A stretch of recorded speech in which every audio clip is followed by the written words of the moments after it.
North Dakota is recognized for 2 minutes. Thank you, Mr. Speaker. I thank the chairman for yielding time, but I don't want to disrespect in any way the minority's opportunity that they have, but I did come here to talk about the energy bills, and I chose to go last on this side because I like to address some of the thoughtful concerns that were raised by Mr. Cummings from Florida.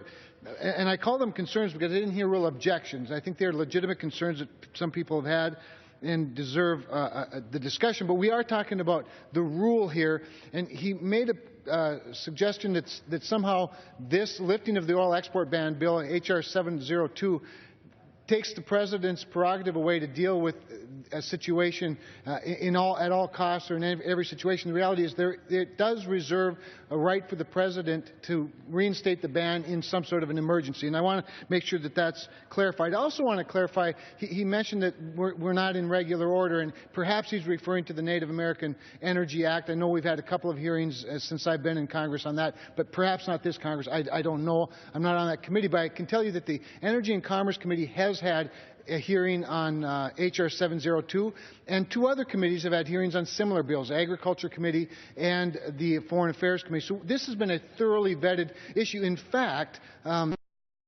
the admonition of Speaker Boehner, we really did take a long time with this issue to help educate one another, those of us from energy states. So I think I do think we've had a thorough debate on the topic, and I think it is time to have this discussion. And coming from North Dakota, I just want to tell you that I come from a state that prior to the energy revolution or the Bakken revolution, the shale revolution, we were experiencing out-migration, low personal per capita income. Today we have the second highest personal per capita income in the country.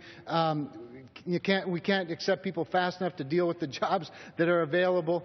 But we are at a bit of a standstill right now because we are overproducing light, sweet crude in this country, which is the type of crude that the global markets are demanding, but our domestic markets, because of our refining capacity, is not. This is the time to lift this ban. This is the body to do it, and I hope we can get to it this afternoon.